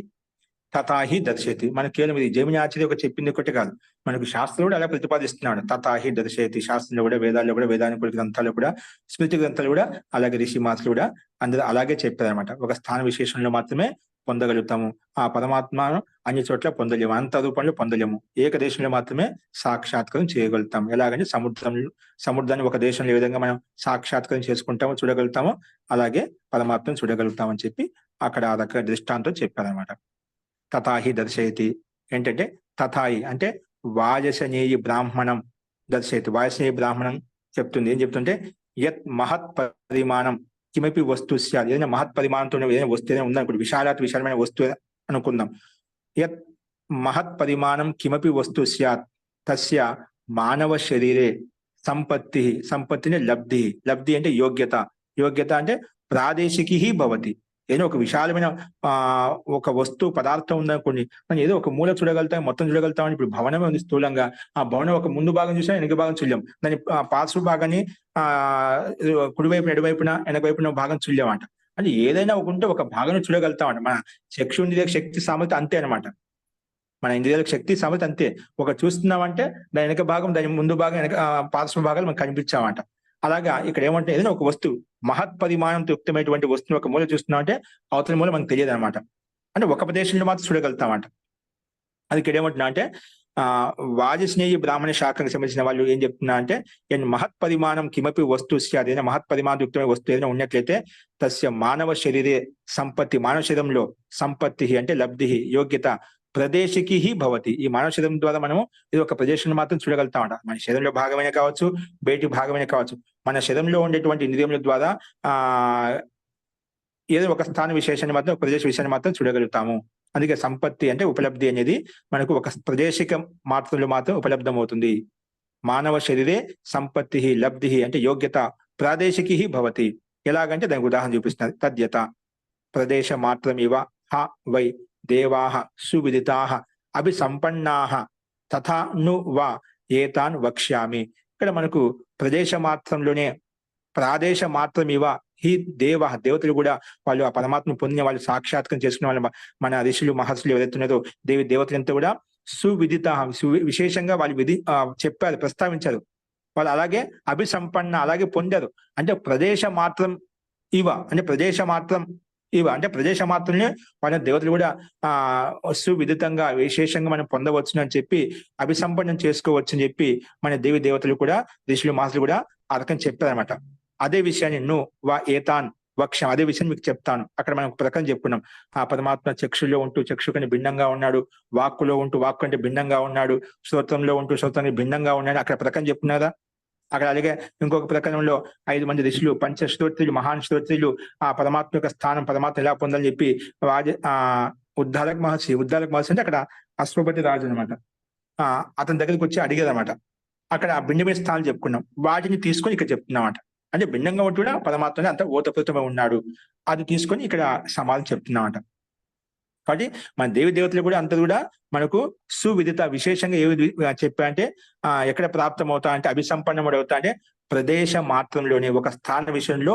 అందుకే నిత్య నిరంతరం మనం ఒక స్థానాన్ని నిశ్చయించుకొని మనం అభ్యాసం చేసినట్లయితే పరమాత్మ యొక్క ప్రకాశం మన ఆత్మలో మనం ప్రకాశింపజేసుకోవచ్చు. మన పరమాత్మ ఎక్కడే ఉన్న మన దగ్గరే ఉన్నామట. మనం ఆ పరమాత్మ యొక్క అనంత స్వరూపం అంటే మనలో ఒక ప్రదేశ మాత్రంలో మనం సాక్షాత్కరం చేసుకున్నట్లయితే పరమాత్మ యొక్క అనంత స్వరూపం తెలిసిపోతున్నామట. అంటే ఆ యోగ్యత ఆ పరమాత్మ యొక్క వైభవాన్ని ఒక మూలం చూసినప్పుడు సముద్రాన్ని ఒక మూలం చూస్తేనే మనకు ఇంత విశాలంగా ఏ విధంగా మనం ఒక అనుభూతిని మనకు కలుగుతుందామట. అలాగే పరమాత్మ యొక్క సాక్షాత్కారం చేసుకున్నప్పుడు కూడా అలాంటి అనుభూతి మనకు కూడా కలుగుతుంది. అది మన మీద మన నమ్మకం విశ్వాసం ఉన్నట్లయితే ఖచ్చితంగా మనం పొందగలుగుతాం అనమాట. చూడండి, తద్యత ఈ రకంగా ఏతాన్ వక్షం ఈ రకంగా అది దేవి దేవతలు కూడా సువిదిత ఆ రకంగా మనం ప్రస్తావించదు. అభిసంపన్న చెప్పారన్నమాట. తథా ఏతాన్ అదే విషయాన్ని ఇక్కడ ఏతాన్ వక్షం ఇది మీకు చెప్తాను. ఎలాగంటే యథా ప్రదేశ మాత్రం ఏవ అభిసంపాదయిష్యామి ఇది అని ఒక భూమిక చెప్పాడనమాట. అంటే ప్రదేశ మాత్రంలోనే అభిసంపన్నమవుతాడు ఆ పరమాత్మ, ఒక స్థానం విశేషంగా అభిసంపన్నమవుతాడు అని చెప్పి ఆ ఋషి వచ్చినటువంటి శ్రోత్రులకు ఋషులకు సమానం చెప్తున్నామట. ఏ రకం చెప్పంటే ఒక్కొక్కరు చెప్తున్నారు సమాధానం. సహ ఉవాచ ఋషి అశ్వపతి ఋషి ఇక రాజా చెప్తున్నామట. సహ ఉవాచ మూర్ధానం ఉపదిశం అంటే మూర్ధనం అంటే తలప్పుడు ద్విలోకంతో పోల్చి చెప్పుకునే పరమాత్మ శరంని ఈ బ్రహ్మాండ పరమాత్మతో శరంతో పోల్చినప్పుడు ద్విలోకము మూర్ధ అని చెప్పుకున్నాం, పరమాత్మ తల అని చెప్పుకున్నాం. దాన్ని ఆ రకంగా తీసుకొని అంటే మన పరమాత్మను బ్రహ్మాండంతో పోల్చాము, పరమాత్మ పిండంలో ఉండే తత్వాలతో కూడా పోల్చాము. పరమాత్మను బ్రహ్మాండంలో ఉండే తత్వాలతోటి పిండంలో ఉండే తత్వాలతో పోల్చి చెప్పుకున్నామట. వాటిని తీసుకొని చెప్తున్నా ఇక్కడ. సహ ఉవాచ మూర్ధానం ఉపదిశం. మూర్ధ అంటే తలను ఉద్దేశించి ఏం చెప్తున్నా అంటే మూర్ధానం ఉపదిశన్ ఉవాచ ఏషః వా అతిష్ట వైశ్వానరః ఇది. ఆ మూర్ధన లక్ష్యంగా పెట్టుకొని ఏం చెప్పా అంటే ఋషి అశ్వపతి ఋషి రాజా ఏషః అతిష్ట వైశ్వానరః ఇది. దీన్ని అతిష్ట అని చెప్పారన్నమాట. ఏం చెప్పారు? అతిష్ట అంటే సర్వం అతిక్రమ్య తిష్టతి. పరమాత్మ ద్విలోకం అంతా అత్యంత ఉన్నతంగా పైన ఉంది కదా, అంటే సర్వం అతిక్రమ్య తిష్టతి ఇది అతిష్ట. అంటే ఆ పరమాత్మ అన్నిటిని అతిక్రమించి ఉన్నాడట. అన్నిటికంటే ఉన్నతంగా ఉన్నాడు, శ్రేష్టంగా ఉన్నాడు. ఆ పరమాత్మకు సమానం కానీ పరమాత్మ కంటే ఎక్కువ కానీ ఎవరు చేయమంట. ఆ పరమాత్మే ఉత్కృష్టమైనటువంటి వాడు, విశాలమైనటువంటి వాడు చెప్పుకున్నామట. అందుకే అతిష్ట శబ్దం ఇక్కడ అంతటా వ్యాపించి ఉన్నాడు కాబట్టి, అతిక్రమించి ఉన్నాడు కాబట్టి అతిష్ట అని చెప్పుకున్నామట. అది ద్విలోకంతో పోల్చి చెప్పా అక్కడ. అందుకే మూర్ధానం ఉపదిశన్ ఉవాచ ఏషావా అతిష్ట వైశ్వానరః ఇది. ఆ పరమాత్మ అతిక్రమించేటువంటి వైశ్వానరుడు అని చెప్పి చెప్పుకున్నాం. అలాగే ఇంకొక ఏం చెప్పారంటే ఆయన ఉపదేశించాలంటే చక్షుషు ఉపదేశం, చక్షును కళ్ళను ఉద్దేశించి ఉవాచ ఏష సుతేజ వైశ్వాన ఆయన అంతే సూర్యుడు ఏ విధంగా తేజవంతుడో అలాగే సుతేజ వైశ్వానుడు అంటే అత్యంత తేజవంతమైన వాడు, ప్రకాశవంతమైన వాడు ఆ వైశ్వానుడు పరమేశ్వరుడు అని చెప్పి సూర్యునితో పోల్చి చెప్పుకున్నామట. అలాగే నాసికే ఉపదిశన్, నాసికను ముక్కును లక్ష్యంగా పెట్టుకొని ఉపదేశిస్తున్నాడు. నాసికే ఉపదిశన్ ఉవాచ ఏషా వై పృథక్ వర్త్మ వైశ్వానరః ఇది. పృథక్ వర్త్మ మొన్న కూడా అనంతగా అడిగాడు. పృథక్ అంటే భిన్న స్థాయిలో ఆయన అన్ని రకాలుగా ఏ రకం కావాలంటే ఆ రకంగా వాయువు అన్ని చోట్ల వ్యాపిస్తుందో అట్లా పరమాత్మ అన్ని చోట్ల వ్యాపించి ఉన్నాడు. అన్ని చోట్ల మనకు భిన్న రూపంలో మనకు వ్యక్తం అవుతుంది. ఎక్కడ ఏ రూపంలో కావాలంటే ఆ రూపంలో వ్యక్తం అవుతుందన్నమాట. అందుకే నాసికే ఉపదిశన్ ఉవాచ ఏషా వై పృథక్ వర్త్మ రూపంలో కూడా ఆ వైశ్వానర పరమాత్మ చెప్పున్నాం. పృథక్ వర్త్మ వైశ్వానర భిన్నంగా కూడా మనకు ప్రాప్తమవుతూ ఉంటాడు అనమాట. అంటే హృదయాకాశంలో, హృదయ మందిరంలో, బహిర్ముఖంగా, అంతర్ముఖంగా అంతటా కూడా ఆ పరమాత్మ వ్యాపిస్తాడు, అంటే వ్యాపించి ఉన్నాడు. పృథక్ వర్త్మ వైశ్వానరః అని చెప్పి చెప్పుకున్నాం అక్కడ. పృథక్ వర్త్మ వైశ్వానరః ఇది. తర్వాత ఏం చెప్పుకున్నాం అంటే ముఖ్యం ఆకాశం ఉపదిశన్. ఇక్కడ ముఖ్యంగా అంటే ముఖ్యం అనేది అంత అన్ని కూడా ముఖ్యమే, కానీ అక్కడ ఆకాశాన్ని, పంచభూతాల్లో ఉండే ఆకాశం తీసుకుని చెప్తున్నాడు. ముఖ్యం ఆకాశం ఉపదిశన్, ఆకాశం ఉపదిశన్, ఆకాశాన్ని పోలిస్తూ ఆకాశాన్ని చెప్పుకుంటూ ఉవాచ ఏష అంటే అశ్వపతి రాజా ఋషి చెప్తున్నామట. బహుళో వైశ్వానర, బహుళ అంటే ఆకాశం, ఆకాశం ఏ విధంగా అంతటా వ్యాపించి ఉందో అలాగే పరమాత్మ కూడా బహుళో వైశ్వానుడు అంటే ఆకాశమనిగా వైశ్వానర స్వరూపుడు ఈ రకంగా అంతటా ఓతప్రోతమై ఉన్నాడు. బహుళో వైశ్వానర అని చెప్పి ఇక్కడ చెప్పుకున్నాం.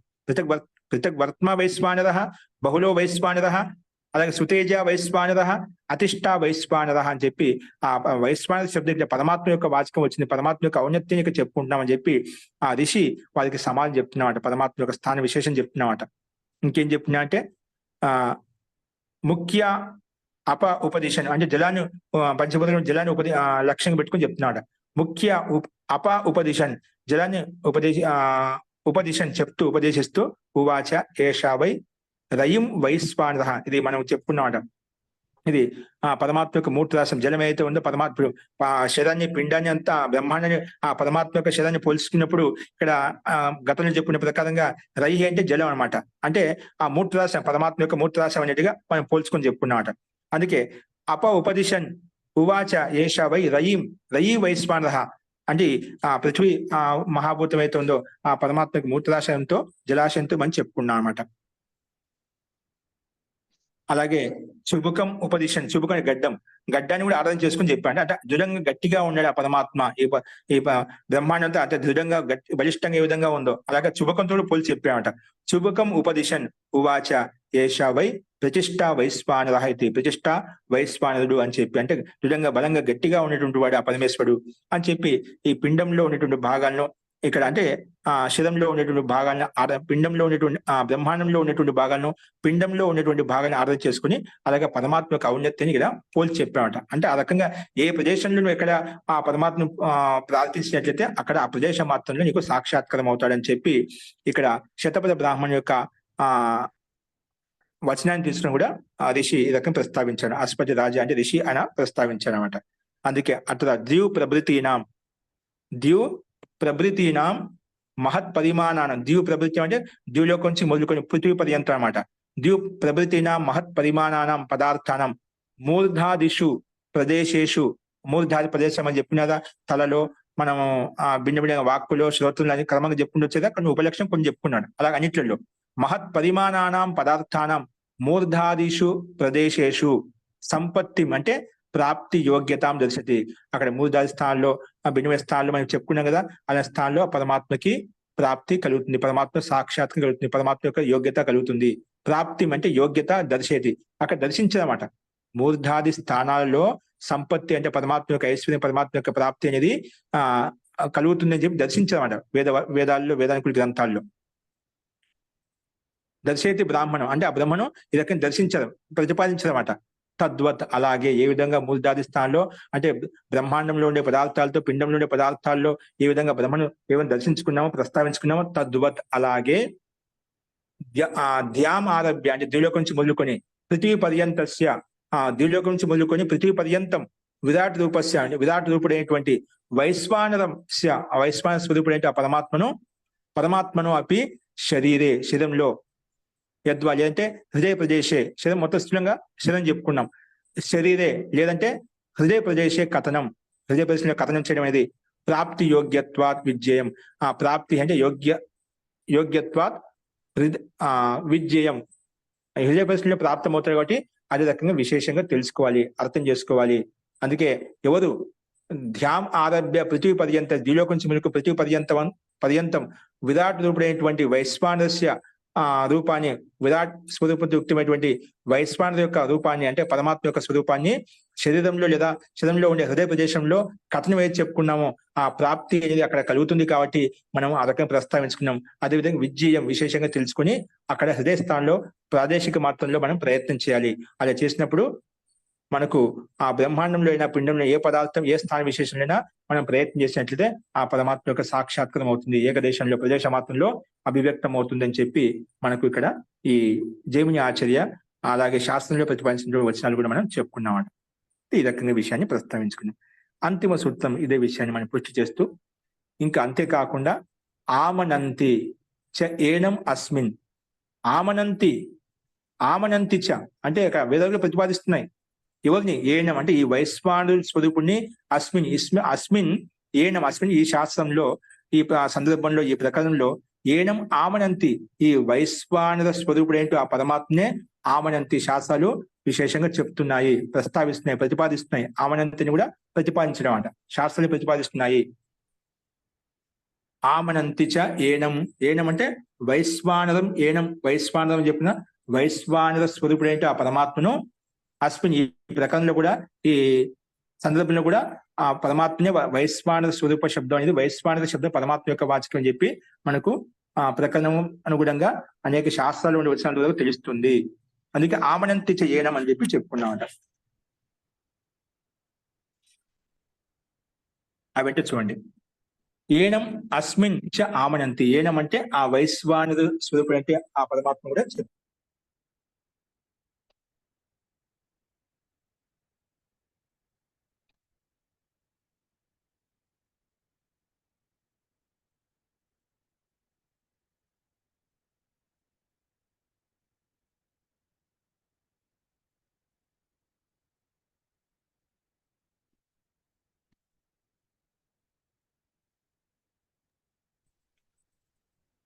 ఆ ఏనం అస్మించ ఆమనంతి, చూడండి ఎలా ఓపెన్ చేసిన అంటే ఏనం అంటే వైశ్వానరం అంటే వైశ్వానర స్వరూపుడు అంటే పరమాత్మ. అస్మిన్ అంటే చాందోగ్య అంటే చాందోగ్య ఉపనిషత్తులో చాందోగ్య శాఖకు సంబంధించిన వాళ్ళు ఎవరైతే ఉన్నారో చాందోగ్య అంటే ప్రకరణ చాందోగ్య ప్రకరణలో కూడా అస్మిన్ అంటే ఈ ప్రకరణంలో చాందోగ్య ప్రకరణలో ఆ శాఖకు సంబంధించిన వాళ్ళు ఎవరైతే ఉన్నారో ఖలు ఆమనంతి, ఆమనంతి అంటే పఠంతి, ఆ రకంగా ప్రస్తావించదు. అలాగా రాయబడిందన్నమాట శాస్త్రంలో కూడా చెప్పబడిందన్నమాట, ఉల్లేఖించబడిందన్నమాట. చాందోగ్య ప్రకరణ ఖలు ఆమనంతి, ఆమనంతే పఠంతి ఎవరు? చందోగాహ, చందో శాస్త్రానికి సంబంధించినటువంటి వాళ్ళు ఎవరైతే ఉన్నారో ఆ శాఖ విశేషానికి చెందినటువంటి బ్రాహ్మణులు ఎవరైతే ఉన్నారో వాళ్ళు ఇదే విధంగా అదే విధంగా ప్రస్తావిస్తున్నారు అనమాట. ఎక్కడ అస్మిన్ అంటే చాందోగ్య ప్రకరణ ఆమనంతి ఈ రకంగా చెప్పబడింది ఎవరైనా చాందోగ్య శాఖకు సంబంధించిన వాళ్ళ ద్వారా, అంటే ఈ వైశ్వానరుని గురించి చెప్పబడింది, పరమాత్మ గురించి చెప్పబడింది అన్నమాట. లేదా యథా ద్యూ ప్రభృతీనాం, ఇంకో రకం చెప్తున్నాడు, ద్యూ ప్రభృతీనాం పదార్థానాం అంటే ద్యూలోకం నుంచి మొదలుకొని పృథివీ పర్యంత పదార్థాలు ఏవైతే ఉన్నాయో, ఇప్పుడు బ్రహ్మాండం మొత్తం పోల్చుకున్నాం కదా, ద్యూలోకం నుంచి భూమి పరమాత్మ యొక్క పాదాలను చెప్పుకున్నామట. అందుకే యథా ద్యూ ప్రభృతీనాం పదార్థానాం ప్రదేశ విశేషే సంపత్తి ఉక్త, సంపత్తి చెప్పున ఈ ద్యూలోకం నుంచి మొదలుకొని భూమి వరకు ఉండేటువంటి పదార్థాలు ఏవైతే ఉన్నాయో బ్రహ్మాండంలో కావచ్చు పిండంలో కావచ్చు, ఇన్ని ప్రదేశ విశేష సంపత్తి, ఒక ప్రదేశ విశేషంలో మాత్రం ఒక స్థాన విశేషంలో మాత్రమే ఆ సంపత్తి అంటే పరమాత్మ యొక్క సంపత్తి వైశ్వాన్ యొక్క స్వరూపం మనం తెలుసుకోగలుగుతాం, పరమాత్మ యొక్క స్వరూపాన్ని దర్శించుకోగలుగుతాము. తథ ఇవ అంటే ఈ విధంగా మనం తెలుసుకోగలుగుతున్నామో చూడగలుగుతున్నామో ద్యూలోకంలో ఉండే పదార్థం. తథ ఇవ ఏనం వైశ్వానరం చ అస్మిన్ ప్రకరణే ప్రాదేశిక రూపేణ పఠంతి, ఇక్కడ మనం ద్యూలోకం నుంచి మొదలుకొని భూమి వరకు ప్రదేశ పదార్థాలను ఏ విధంగా ఒక స్థాన విశేషంలో ఒక భాగంలో మనం ఏ విధంగా చూస్తున్నామో, ఇప్పుడు ఆకాశం నిన్న పంచభూతాల్లో ఉండే పంచభూతాలను ఒక్కొక్క జల మహాభూతం, అగ్ని మహాభూతము, నక్షత్రాలు, అలాగే భిన్న భిన్నంగా మనం ఒక్కొక్క ప్రదేశంలో చూస్తున్నామట, ఒక్కొక్క భిన్నమైన సత్తా చూస్తున్నామట ఒక ప్రదేశంలో ఒక భాగంలో. తథ ఇవ అలాగే ఏనం వైశ్వానర స్వరూపుడైనటువంటి ఈ పరమేశ్వరుని కూడా అస్మిన్ ప్రకరణ ఈ చాందోగ్య ప్రకరణలో అనేక ప్రకరణాల్లో కూడా ప్రాదేశిక రూపేణ పఠంతి, అనేక శాస్త్రాల్లో కూడా చాందోగ్యానికి చెందినటువంటి శాఖ విశేషం వాళ్ళు కూడా, అలాగే అనేక మంది బ్రాహ్మణులు కూడా అనేక మంది శాస్త్రాలు కూడా మనకు ప్రదేశ రూపంలో ప్రతిపాదించబడ్డాయి, ప్రదేశ రూపంలో ఇక్కడ ఉల్లేఖించబడ్డాయి. అందుకే ప్రదేశిక రూపేణ పఠంతి. ఏ రకంగా అంటే శతపథ బ్రాహ్మణ యొక్క వచనం చెప్తున్నది ఇక్కడ, పురుషే అంతః ప్రతిష్టం వేద, పురుష అంటే ఈ జీవాత్మలో అంతః ప్రతిష్టం అంతరంగా ఉన్నటువంటి ఆ పరమాత్మ ఎవరు తెలుసుకుంటారో అని చెప్పి ఇక్కడ మనకు వచ్చిన ముందుకు చెప్పినాం. పురుషే అంతః ఈ పురుషునిలో అంటే జీవాత్మలో అంతః ప్రతిష్ఠితం వేద ఎవరు తెలుసుకుంటారో అందులో పరమాత్మ యొక్క సాక్షాత్కారాన్ని పొందగలుగుతారు అని చెప్పి శతపథ బ్రాహ్మణుని యొక్క వచనం చెప్పుకున్నాం. తస్మాత్ అత్ర వైశ్వానర పరమాత్మ ఏవ విద్యేయో నా అన్య. ఎందుకు ఇక్కడ వైశ్వానర శబ్దం అయితే ఉందో అది పరమాత్మ యొక్క వాచకం అని చెప్పి అర్థం చేసుకోవాలి. నా అన్యో విద్యేయ, అన్య వేరే విధంగా అర్థం చేసుకోకూడదు. పరమాత్మయో విద్యేయ, పరమాత్మని అర్థం చేసుకోవాలి. నా అన్య. ఇక్కడ వైశ్వానర శబ్దం ఆధ్యాత్మిక ప్రకారం ఎక్కడొచ్చినా అది పరమాత్మ యొక్క వాచకమే, బ్రహ్మ వాచకమే. ఆ పరమాత్మ ఎలా పొందగలుగుతానే ఒక ప్రదేశ మాత్రంలోనే పొందగలుగుతాము. అది మనకు విశేష బిందు. ఇక్కడ ఒక స్థాన విశేషంలో మనం పొందగలుగుతాము అని చెప్పి ఆ స్థాన విశేషం ఏంటంటే అది కూడా ఒక స్థానం అని నిర్ధారించారు. హృదయ ప్రదేశం, హృదయ ప్రదేశంలో అనే మనసు యొక్క వాసం కూడా ఉంటుంది కాబట్టి హృదయ ప్రదేశంలో ఆ పరమాత్మను పొందాలి అనే కొన్ని ఋషులు కూడా మనకు ఆ రక అనుభూతిని పొంది మనకు వాళ్ళ అనుభవాన్ని కూడా వ్యక్తం చేశారు. అలాగే శాస్త్రాలు కూడా అనేక చోట్ల అనేక సందర్భాల్లో మనకు ప్రతిపాదించబడ్డాయి. కాబట్టి వైశ్వానర పరమాత్మ యొక్క వాచకం అని చెప్పి విశేషంగా జ్ఞేయ తెలుసుకోవాలన్నా అన్య అని చెప్పి ఈ రకంగా ఆమనంతి చ ఏనం అస్మిన్ అని చెప్పి ఈ సూత్రం ద్వారా కూడా ఆ వైశ్వానుడిని ద్విలోకం నుండి మొదలు పృథ్వీ వరకు ఉన్నట్టు ప్రదేశాల్లో ఏ విధంగా దర్శించుకుంటున్నామో దర్శించుకోవచ్చు అని చెప్పి చాందోగ్యులు చెప్తున్నారో అలాగే వైశ్వాని ప్రదేశ మాత్రులని చెప్పి మనం కూడా వ్యాస మహర్షి కూడా ఈ రకంగా అభిప్రాయాన్ని వ్యక్తం చేశామట. అందువలన వైశ్వాని ప్రదేశ మాత్రుడు అని చెప్పి వ్యాస మహర్షి యొక్క అభిప్రాయం కూడా ఈ రకంగా చెప్పబడిందన్నమాట. అందుకే మన అంతకుముందు కూడా ఈ అభివ్యక్తి వలన ఆస్మరతుడు చెప్పాడు, అనుస్మృతి వలన బాద్రి ఆచార్య చెప్పాడు, సంపత్తి కారణంగా పరమాత్మ పొందవచ్చు అని చెప్పి జైమిని ఆచార్య చెప్పాడు. ఈ రకంగా ద్విలోకాదుల వలన వ్యాస మహర్షి కూడా వైశ్వానుడిని ప్రదేశ మాత్రుడు, ప్రదేశ పరిమితిలో శిరస్సు నుంచి మొదలుకొని మూర్ధాస్థానంలో భిన్న భిన్న స్థానంలో భిన్న భిన్న అవయవాల్లో జగత్ అంతా నిండి ఉన్నాడు కాబట్టి పరమాత్మ యొక్క స్వరూపం కాబట్టి ఆ వైశ్వానుడైనటువంటి పరమాత్మను పిండంలో బ్రహ్మాండంలో ఎక్కడైనా ప్రదేశ మాత్రం చేత పొందవచ్చును అని చెప్పి ఇక్కడ మనకు వీళ్ళంతా ఆస్మరత్య ఆచార్య, బాద్రి ఆచార్య, అలాగే జైమిని ఆచార్య, వ్యాస మహర్షి కూడా ఈ రకంగా అభిప్రాయాన్ని వ్యక్తం చేశారు. హృదయ స్థానాన్ని ప్రదేశంలో మాత్రమే ఆ పరమాత్మ పొందవచ్చును. అందుకే ఆ పరమాత్మ ప్రాదేశికంలోనే పొందవచ్చు అని చెప్పి ఇక్కడ ప్రాదేశ మాత్రుడు అని చెప్పి చెప్పుకున్నాడు. ప్రాదేశ మాత్రుడు ఆ పరమాత్మ ఒక ప్రదేశంలో పొందగలుగుతామని చెప్పి ఈ రకంగా ఈ 32వ సూత్రాన్ని చెప్పుకున్నాము. ఇది ప్రథమాధ్యాయస్య ద్వితీయ పాద. ఈ ప్రథమాధ్యాయం యొక్క ద్వితీయ పాదం కూడా మనకి ఇక్కడ సంపన్నమవుతుంది. అస్తు. ఈ రకంగా విషయాన్ని మనం ప్రస్తావించుకున్నాము. స్పష్టంగా ఉంది పరమాత్మ హృదయ ప్రదేశంలో మనం పొందాలి అనేది. స్థానం ఒక నిర్ధారించుకున్నాం అప్పుడు మనకు ఏదైనా చేయడానికి ఒక స్థానం నిర్ధారించబడినప్పుడు మనకు కర్మ చేయడానికి అనుకూలంగా ఉంటుందన్నమాట.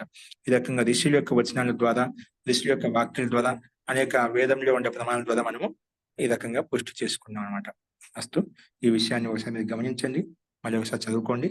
ఇందులో ఎవరికైనా ఏ సందేహం ఉన్నా కూడా మనం రేపు మళ్ళీ ప్రస్తావించుకున్నాం సందేహాలు ఉంటే. అస్తు. ఇక్కడ ఒక విషయం ఏంటంటే అంతిమంలో మనకు మన వేదాంతం ప్రారంభించుకునేటప్పుడు అమరేశం రాజేశ్వర శర్మ గారు ఉన్నారండి. మీరు విని ఉంటారు మీరు ఎప్పుడైనా. మనం ఒకరోజు ప్రారంభించుకునే ముందు ఆయన వేదాంతాన్ని ఉద్దేశించి చెప్పమని చెప్పి ఒకరోజు మనకు ఉపన్యాసించారన్నమాట. ఆ వీడియో కూడా మనం పెట్టాము. ఈరోజు మళ్ళీ కూడా మేము గ్రూపులు పెట్టేస్తాం చూడండి. ఆయన ఈరోజు శివైక్యం చెందారనమాట. వారు రాత్రి 11 గంటల 12 గంటల అప్పుడు హాస్పిటల్లో. అది ఈరోజు తెలిసింది మాకు తెల్లవారుజామున. కాబట్టి వారిని మంచి మహాన్ పండితుడిని, మహాన్ వైయాకరుడు, మహాన్ సాహిత్యకారుడు అయిన ఒక ప్రొఫెసర్ అన్నమాట. మంచి సంస్కృతం పండితుడు, మంచి మహాన్ విద్వాంసుడు. అనేక మహాభారతంలో ఉన్నటువంటి పదవాలను తీసుకుని ఆయన అనేక పుస్తకాలు రాశారు. మహాభారతం, రామాయణంకి సంబంధించిన పుస్తకాలు రాశారు. అనేక పుస్తకాలు రాశారన్నమాట. అలాగే పురాణానికి సంబంధించిన పుస్తకాలు అనేక పుస్తకాలు రాశారు. భగవద్గీత గురించి రాశారు. అనేక పుస్తకాలు మీకు నాకు తెలిసి కొంచెం తెలిసిన వాళ్ళు ప్రభాకర్ శర్మ గారి సాన్నిధ్యంలో ఉన్న వాళ్ళకి తెలిసే ఉంటుందన్నమాట. ఎక్కువ వాయంతో ఉండేవాళ్ళు. ఇక్కడ మేము చదువుకున్న కళాశాలలో, నేను పనిచేసే కళాశాలలో ఆయన ఎప్పటి నుంచో ఉంటుందన్నమాట. ఆయన అందరికీ 95 ఏళ్ళ వయసు అయినప్పటికీ కూడా నిరంతరంగా ఆయన పాఠాలు చెప్పేవాళ్ళు. ఎప్పుడు స్థిరమతి ఉండేది. అంత వయసు 97 ఏళ్ళ వయసులో కూడా ఎప్పుడు విచలితం కాడేవాడు. మాట స్పష్టంగా ఉంటుంది. మనం కూడా మాట్లాడలేమన్నమాట. అంత గట్టిగా ఆధికారికంగా చెప్పేవాడు. ఆయన ఈ పరమాత్మ గురించి, మోక్షం గురించి చాలా చక్కగా వర్ణించాడు. అది మీకు గ్రూపులు పెడతాం ఒకసారి చూడండి. కాబట్టి ఆయన అకస్మాత్తుగా అనేది ఏదో కొంచెం ఆరోగ్య సమస్య వల్ల 90 ఏళ్ళ వరకు అంతా ఒక నెల అయిపోయిందండి. వెళ్ళిపోయి ఇక్కడి నుంచి ఒక్కడే అక్కడి నుంచి హైదరాబాద్ నుంచి ట్రైన్ ఎక్కిస్తాడు, ట్రైన్ వెళ్ళిపోతాడనమాట. దిగి అంటే ఒక చిన్న యువకుడిలాగా ఆయన ఒక్కడే చేసుకుని తన పని తాను వ్యక్తిగతం చేసుకునే, ఏ సేవా సహాయం లేకుండా, సేవా శుశ్రూష లేకుండా. ఇప్పుడు ఆయన హైదరాబాద్ నుంచి వచ్చి ట్రైన్ ఎక్కి ట్రైన్ దిగాని సామాన్య విషయం అండి. మెట్లు ఎక్కాలి, మెట్లు దిగాలి, ఎన్ని రకాలుగా ఉంటాయి. అంత ఇదిగా ఉండే ఆరోగ్యం పట్ల బాగా ఉండేవాడు. అకస్మాత్తుగా ఆయనకి రాత్రి ఏదో కొంచెం అనారోగ్య కారణంగానే వాళ్ళు శివైక్యం చెందని చెప్పారు. కాబట్టి వారి ఆత్మకు శాంతించాలని, వారి సద్గతి కలగాలని చెప్పి ఒక్క నిమిషం మనం మౌనం పాటించి మనం ఈ పాఠాన్ని విరమించుకున్నాం. శాంతి పాటించి అస్తు అందరూ కూడా, ఎందుకంటే మన పాఠంలో మనం వారి యొక్క ఉపదేశాన్ని విన్నాం, అందరికి తెలుసు కాబట్టి వారి ఆత్మకు శాంతి కలగాలని చెప్పి సద్గతి పొందాలని చెప్పి మనం ఒక్క నిమిషం ఓంకారంతో స్టార్ట్ చేస్తాను, ఓంకారంతో సమాప్తం చేస్తాను.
శాంతి శాంతి శాంతి.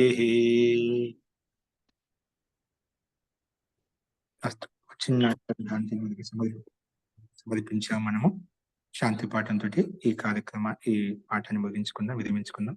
అలాగే ఈ విషయంలో కానీ ఇంకే విషయంలో కానీ సందేహం ఉంటే రేపు చెప్తాం. శాంతి పాఠ. ఓం ద్యౌ శాంతిరంతరిక్షగం శాంతి, పృథివీ శాంతిరాపః శాంతిరోషధయః శాంతి, వనస్పతయః శాంతిర్విశ్వే దేవాః శాంతి, బ్రహ్మ శాంతి, సర్వం శాంతి. శాంతిరేవ శాంతి, సామా శాంతిరేధి. ఓం శాంతి శాంతి శాంతి.